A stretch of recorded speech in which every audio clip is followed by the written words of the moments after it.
sanctum of oracles. Hi everyone, I hope everyone is doing alright, everyone is doing good. So today we are going to discuss about the hot topic currently in astrology, which is the conjunction of Sun, Saturn and Venus in the sign of Pisces, and another which is the Mars and Rahu conjunction with retrograde Mercury in the sign of Aquarius, that is in the Shatabhisha Nakshatra. We are also going to discuss about the Upagrahas forming of the Guli, Kamandi and Dhum in the sign of Cancer, and the Mrityu and Ardhaprahar happening in the sign of Aries. How is this going to affect the natives?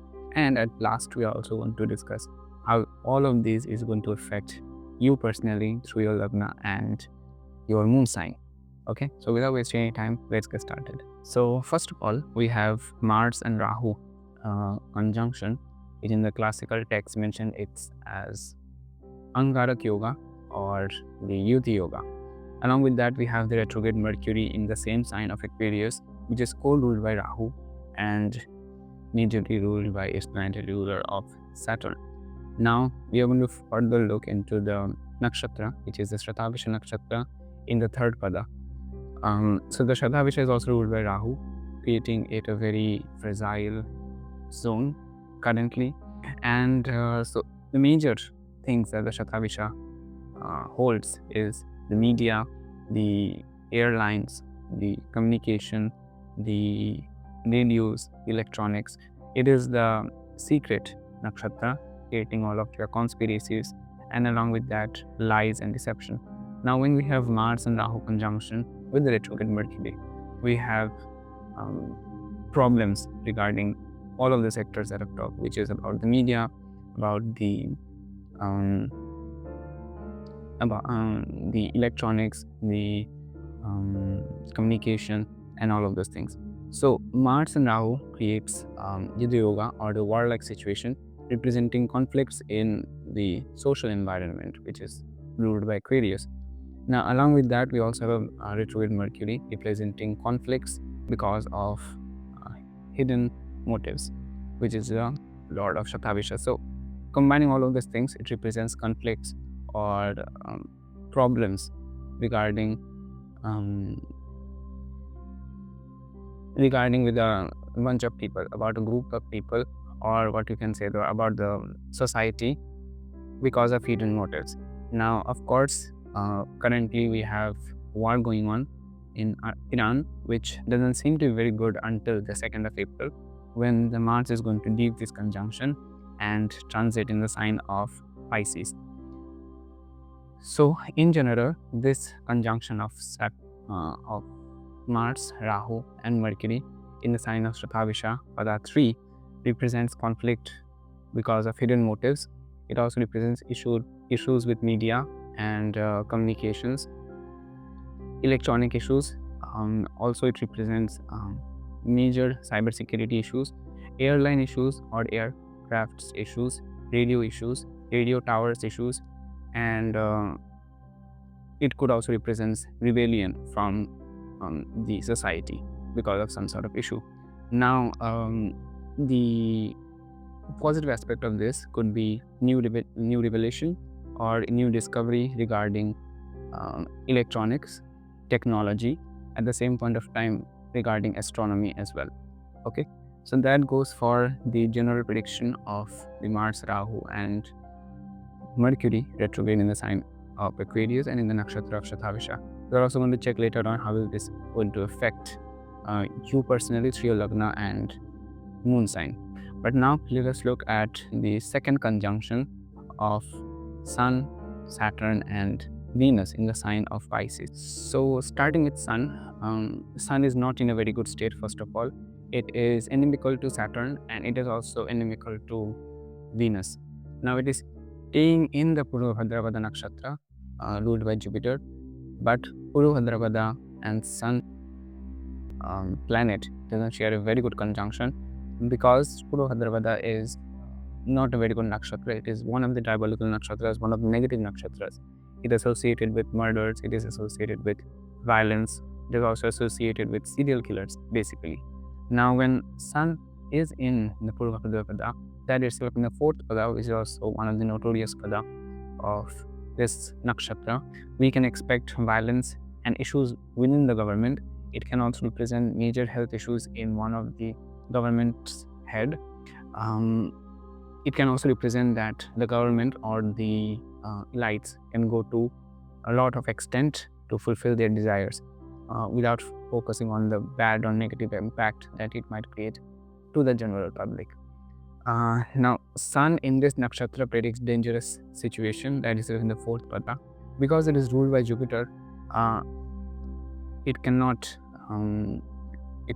doesn't has any sort of like good qualities of Jupiter, but it only represents negative, and that is the Sun becoming the major planet in a kundali currently placed in the Purva Bhadrapada nakshatras can represent dangerous situation regarding the government, regarding the health of many natives, and at the same point of time creating issues within the ministry.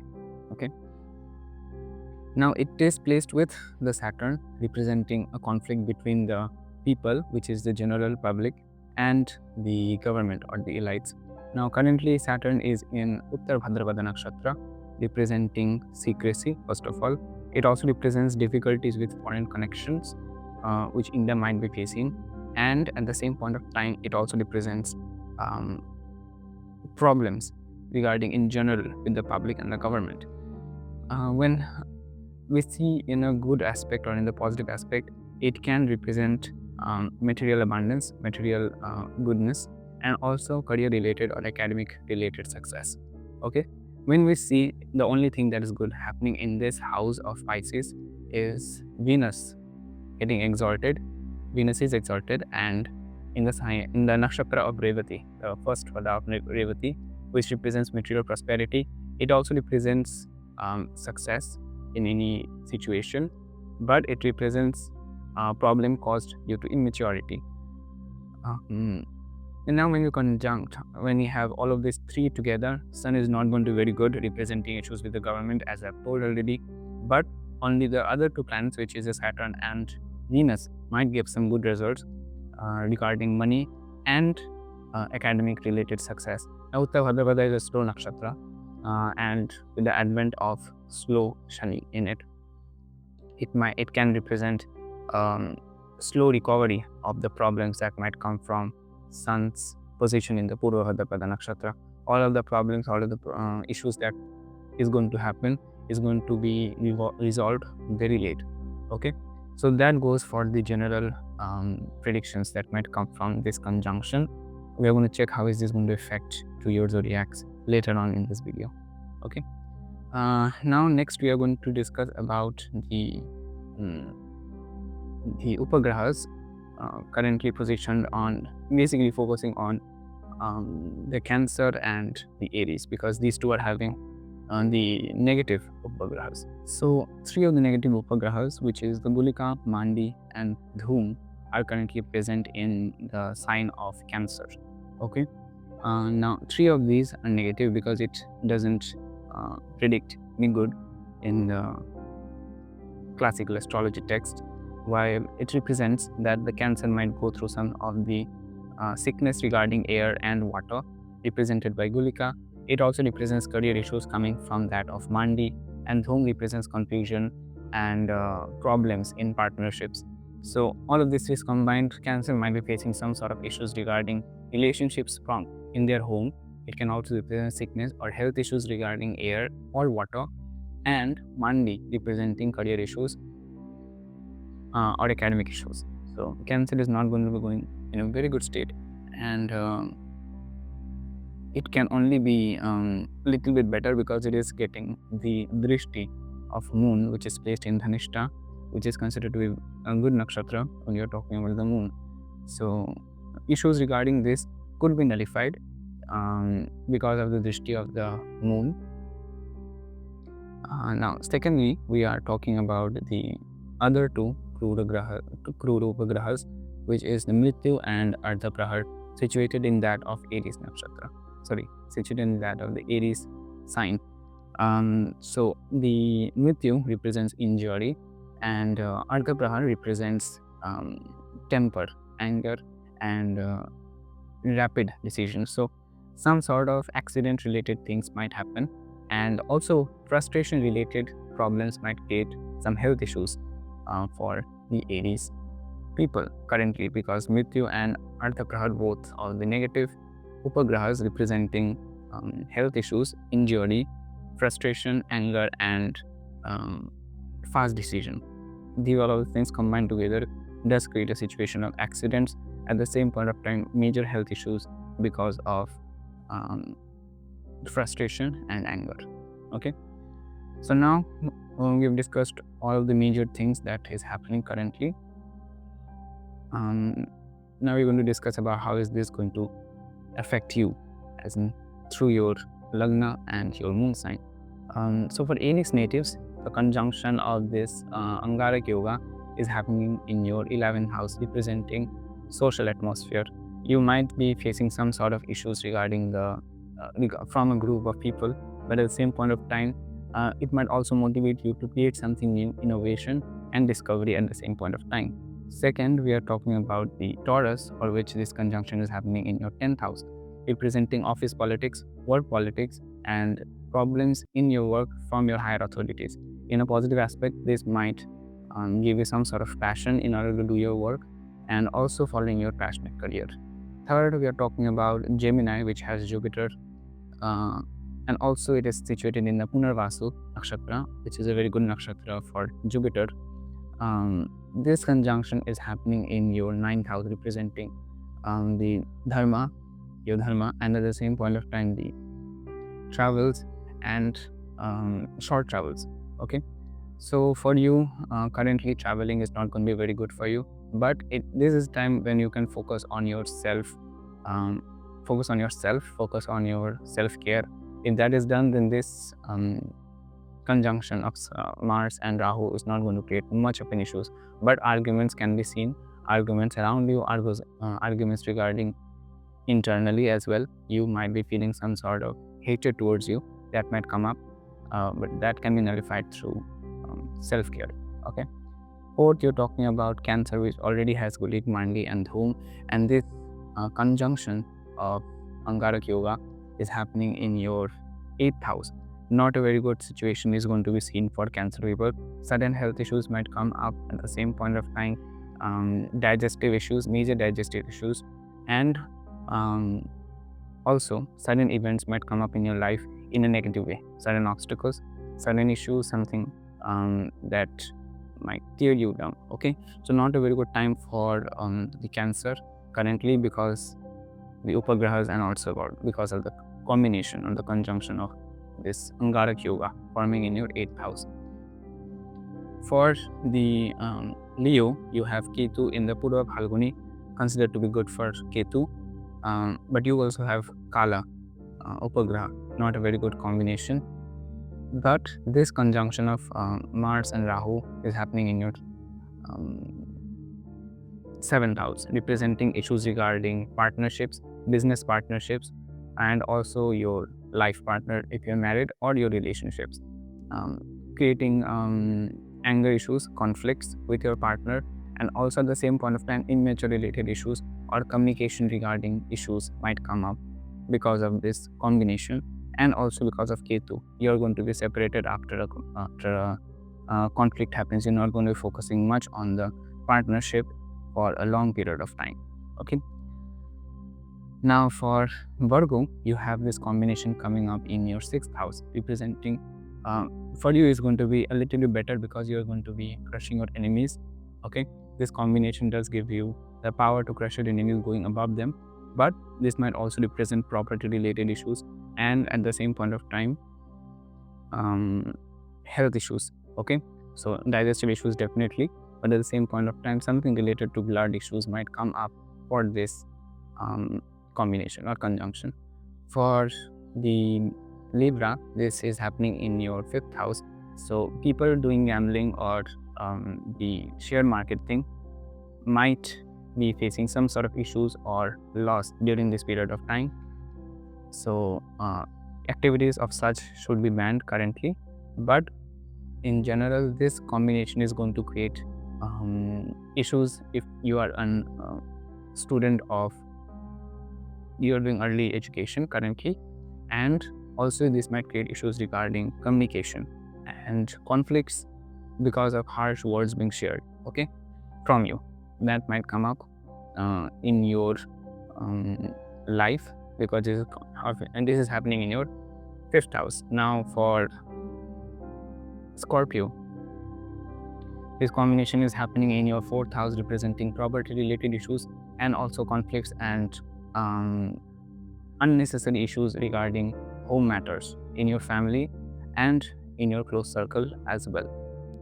For Sagittarius, this is happening in your 3rd house, representing your siblings and your communication. Of course, communication is going to be not going good because Mercury is retrograde, that is in the Shatabhisha Nakshatra. But hidden motives might be creating some sort of issues with your siblings. And at the same point of time, this represents conflict with your siblings, and it might also represent harsh environment with you and your siblings, definitely, but in general in your close circle. For Capricorn, this is happening in your 2nd house, representing wealth and accumulation. Of course, you might be seeing some sort of financial burden, some sort of financial issues, but at the same point of time, this might also represent arguments, okay, because of money, because of finances. Also could be because of property, because Mercury is in the 2nd house. Now for Aquarius, this is happening in your Lagna, not a very good situation. You might be facing major health issues regarding the head, okay. But at the same point of time, this also represents issues regarding physical issues based on like health, and at the same point of time, this also represents overall of a negative situation because your Lagna is afflicted, okay. So you might be having some sort of hidden motives, you might be having some sort of secrecy that you might be keeping from people, because of which you might be facing issues. For the Pisces, which is happening in your 12th house, consider it to be good because it might give you some sort of inclination of spirituality, but in negative terms, it might happen to be lack of sleep and dream issues. At the same point of time, you might be facing some sort of migraine issues or lack of sleep. So sleep related issues. At the same point of time, long travels might be creating problems. In general, this combination is not good. With the Sun is not a very good situation. Mars, Rahu and Mercury definitely not in a very good situation. And because Sun is in the Purva Bhadrapada, major issues regarding government and people might be seen currently. During this time, avoid any travels, avoid any plan of travel that you are making. At the same point of time, vehicle or the transport needs to be checked, and you need to be very careful when going from one place to another. At the same point of time, I would suggest to create all the files into the backups and all, because these might create some sort of cyber security issues, but at the same point of time, you might be facing some sort of issues regarding electronics, okay. This yoga or these issues regarding this Angarak Yoga is going to get finished when Mars is going to transit to Pisces around 2nd of April. So during that time is going to go good, but the real issue is going to be seen approximately till 18th of April, because Moon is also going to be transiting in the same sign after some time. So creating all of these issues, currently the best thing that you can do is Hanuman Chalisa as much as you can, and at the same point of time, do as much as meditation and stay grounded. If that is done, then this is going to be good. Otherwise, we can expect major issues because of this Angarak Yoga, okay. So I think that is going to be it. I hope